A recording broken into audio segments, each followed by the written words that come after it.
This is Story Recapped. Today, I'm going to explain a drama, mystery, sci-fi film called K-Pax. Spoilers ahead.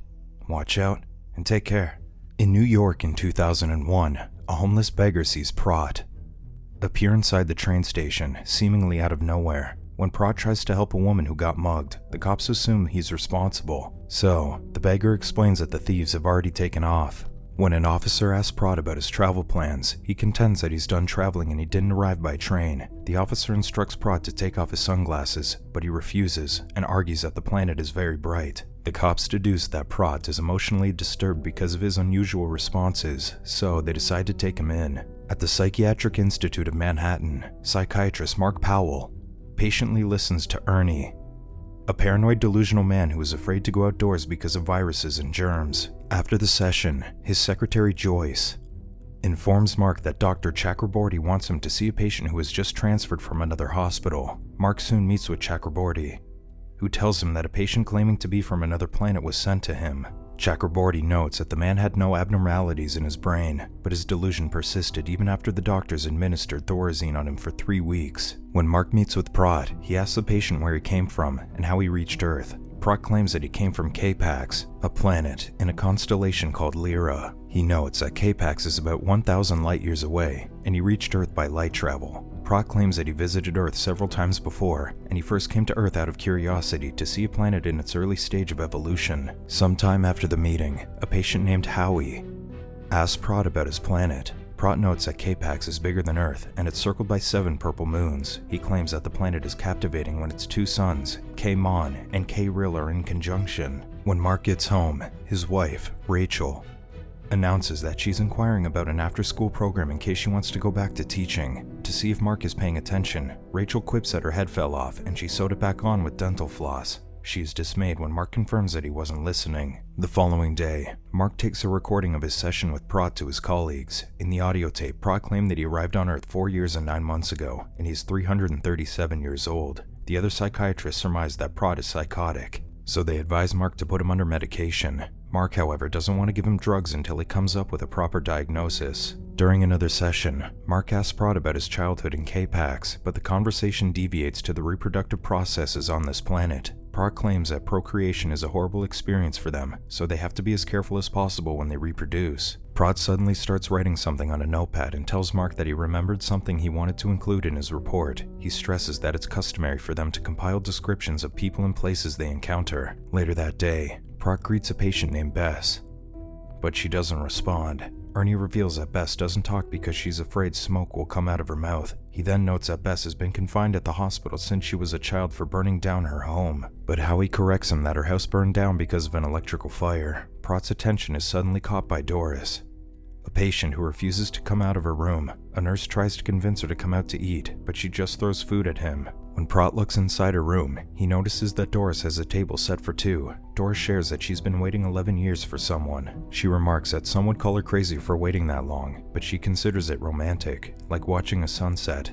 Prot discloses that they also have sunsets on K-Pax, and their 2 suns rise together once every 200 years. Chakraborty soon informs Mark that Prot is sensitive to white light and can detect ultraviolet light. Prot had told him that he's used to light conditions like the twilight on Earth because it's similar to the light emitted by the 2 suns on K-Pax. During another session, Mark closes the blinds in his office to dim the sunlight. Prot takes off his sunglasses for the first time and tells him that it looks a lot like home. Mark asks Prot if he has family on his planet. Prot claims that their society doesn't function the same as Earth, so they don't have families. In K-Pax, children are circulated among the community instead of being raised by their biological parents. Prot gets frustrated when Mark asks him if he has a wife. He contends that there's no marriage on K-Pax, so there are no wives and husbands. They also don't have a government because they don't need one. When Mark asks how they punish those who commit atrocities, Prot contends that much of the universe consider human laws stupid for subscribing to a policy of eye for an eye. When Mark hosts a barbecue at his house, his sister Abby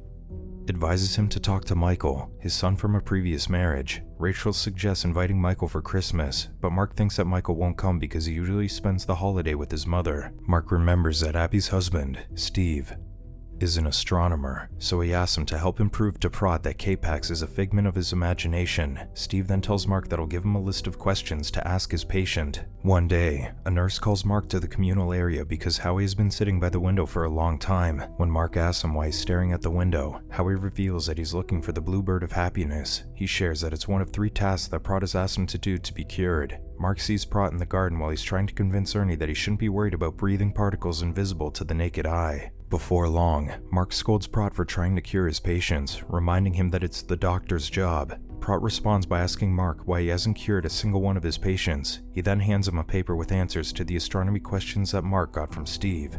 Later that day, Steve informs Mark that Prot's answers are indeed accurate, and his knowledge of planets in the constellation Lyra are only known to a few astrophysicists. Because of this, Steve's colleagues are interested in meeting Prot. That night, Mark takes Prot to the observatory to meet Steve's colleagues. The astrophysicists show Prot an enhanced image of Lyra and ask him to draw the orbital pattern of his planet around the star system. Prot draws the diagram complete with equations. The scientists are in awe after verifying the calculations in his diagram. Prot notes that his equations help explain the anomalous patterns that they've seen in the binary star. When they ask Prot how he knows about the constellation, Prot stresses that it's common knowledge on his planet. The next day, Howie sees a blue jay outside the window, so he points it out to the patients and nurses. Soon, the other patients crowd around the window and begin chanting, "Blue Bird." After a while, Doris comes out of her room to look at the blue jay, and later that night, Bess approaches Prot and tells him that she knows that he's the bluebird. A patient named Sal calls Prot's attention the following day and asks him about light travel so he can leave the hospital. Sal was confined to the hospital because he noticed everyone's bad odor. He's asking Prot for help because he's the only one who doesn't smell bad. Sal tells him that he'd like to go to K-Pax, but Prot stresses that he can only take one other person with him.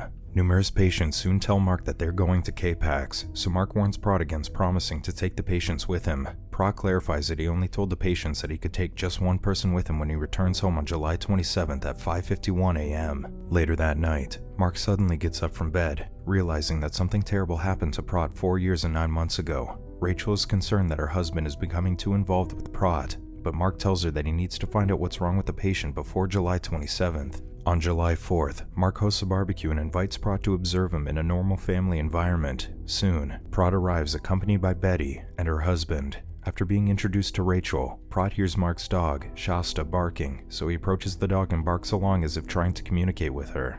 After a few moments, Prot tells Mark's daughters that Shasta doesn't like it when they hide her favorite shoe. After a meal, Prot goes inside the house and sees pictures of Mark's family. When Rachel approaches him, Prot points out that a young man in one of the pictures is not there with them. Rachel discloses that the man is Mark's son, Michael, but he's not with them because he and Mark had drifted apart. Later on, Prot pushes Natalie on the swing. When the other kids turn on the sprinklers, Natalie asks him to play with them, but Prot gets agitated. He tries to pull Natalie away from the water, but the child struggles and screams at him to let her go. The men try to restrain Prot, but they can't hold him down because of his strength. Prot only calms down when they turn off the water. Despite the incident, Mark tells his colleagues that Prot is not violent. He points out that Prot was trying to protect his daughter when he held her back. However, Mark fears that Prot might hurt himself or someone else on July 27th, so he suggests subjecting the patient to hypnosis. When Mark tries to find Prot in the communal area, Howie claims that he went to Iceland and Greenland. Prot goes missing for a few days, but he eventually returns to the hospital. He insists that he went to Iceland and other places in the north, but Mark doesn't believe him. Mark tells him that the only way that Prot can convince him that he can travel in an instant is by undergoing hypnosis. When Prot agrees to a hypnosis session, Mark asks him to recall the first experience he can remember. Prot notes that he can see the casket of his friend's father who had an accident and died soon after. Mark asks where the father worked, so Prot discloses that he worked at a slaughterhouse. Mark asks Prot to move forward in time. Prot recalls that he invited his friend to go outside to look at the stars because that's where he came from. He then notes that the boy knows about the constellations because his father bought a telescope and taught him about star systems. Prot reveals that his friend called him that time because something terrible had happened. They soon notice that Prot's heartbeat is increasing, so Mark decides to end the session. Later, Mark asks Joyce to locate all the slaughterhouses in rural areas where people can see the stars. Meanwhile, Howie proposes an essay contest to help Prot decide who can go with him to K-Pax. In the next session, Prot recalls when his friend reached out to him when his girlfriend got pregnant. Mark starts referring to Prot's friend as Pete because he refuses to tell him his real name. Pete, who was 17 at the time, was worried that he would end up working in the same slaughterhouse that killed his father. After 6 years, Pete became a knocker, a person who knocks cows in the head to keep them from struggling when the butcher slits their throat. Prot tells Mark that Pete married his girlfriend Sarah and they had a daughter named Rebecca. Later that day, Mark learns that Howie tried to strangle Ernie to death. Ernie, however, tells Mark that he feels wonderful because he realizes that he has no control over death, so he won't waste any more time worrying about it. When the doctors confront Howie, he points out that Ernie is cured and discloses that it's one of the tasks that Prot gave him. When Prot goes back for another session, Mark asks him to recall what he was doing on July 27, 1996. Prot discloses that he was on K-Pax that day, but he sensed Pete needed him, so he went to Earth. Prot then reveals that Pete tried to drown himself in the river because of a terrible incident. Prot starts crying as he continues to talk. Mark asks him what else happened that day, but Prot claims that Pete doesn't want to talk about it. Mark offers to help Prot cure Pete, but Prot lunges at him and gets hysterical. Mark ends the session and picks up Prot's sunglasses and a pencil that he dropped on the floor. On the way home, Mark notices a number on Prot's pencil and the letters SALVA. He soon learns that the number is the area code for New Mexico, so he asks Joyce to find a Salvation Army office in the state. After narrowing down the origin of the pencil to Santa Rosa, they look up the local newspaper in the region and search for an article about a man drowning on July 27, 1996. They soon find an article revealing that a 29-year-old man named Robert Porter drowned following an attack on his family. Mark flies to New Mexico and visits the police headquarters in the area to find out what happened to Robert's family. When the sheriff shows him the case file, Mark discovers that Robert had a wife named Sarah and a daughter named Rebecca. Afterward, the sheriff takes Mark to Robert's abandoned house. He notes that a drifter tried to rob them when Robert was away. Afterward, the drifter decided to force himself on Sarah and ended up killing the two women. The assailant was still there when Robert came home, so Robert killed him. Outside the house, Mark finds a broken swing set and a sprinkler. The sheriff notes that Robert jumped in the river after killing the drifter. The authorities officially declared that Robert drowned even though they never found his body. The sheriff tells Mark that he's not interested in finding out if the man who ended up as his patient in New York is Robert. Mark comes home to his wife that night and tells her that he found what he's looking for, but he wishes that he hadn't. On July 26th, the patients submit their essays to Howie. Mark bids Prot a safe journey and tells him that he'd like to see K-Pax someday. Prot tells Mark to see more of his world and spend more time with his family. He then advises him to invite Michael for Christmas. Prot notes that no one misses him in K-Pax, but he feels like people would miss him when he leaves Earth. Mark tells Prot that he doesn't have to leave. Mark then shows him Robert's yearbook with his picture, and points out that he and Robert are the same person. Despite seeing his face in the yearbook, Prot still insists that he's not Robert. He stresses that he's willing to accept that he's Robert if Mark is willing to admit the possibility that he's from K-Pax. Before heading to his room, Prot tells Mark to take good care of Robert. Later on, Howie approaches Prot to ask him for his last task. Prot instructs him to stay on Earth and be prepared for anything. Mark spends the night in the hospital to see what Prot will do at the time of his supposed departure. When he wakes up at 5:48, he immediately runs to Prot's room. A guard watches Prot on the security cameras, but he loses the signal when Prot moves. When Mark reaches the room, he is shocked to see that no one is there. However, he soon finds Prot lying unconscious under the bed. The other patients look on as the nurses wheel Prot out of the room, but they don't recognize him as Prot. Not long after, the patients discover that Bess is missing. The only thing they find in her room is an essay stating that she has no home. Prot has become catatonic since that day. Weeks pass, and Mark tells Prot that Howie now works at the public library, while Ernie hopes to be a crisis counselor. However, Bess is still missing. Mark soon recalls what Prot told him about the universe before he left. Prot noted that the universe would expand and contract for eternity, and warned him that he would relive his mistakes each time. He remembers that Prot urged him to avoid his mistakes the first time around, so Mark follows his advice by spending time with Michael. Subscribe to watch more videos like this. Turn on notifications. And leave a like, it really helps the channel out. Thank you for watching.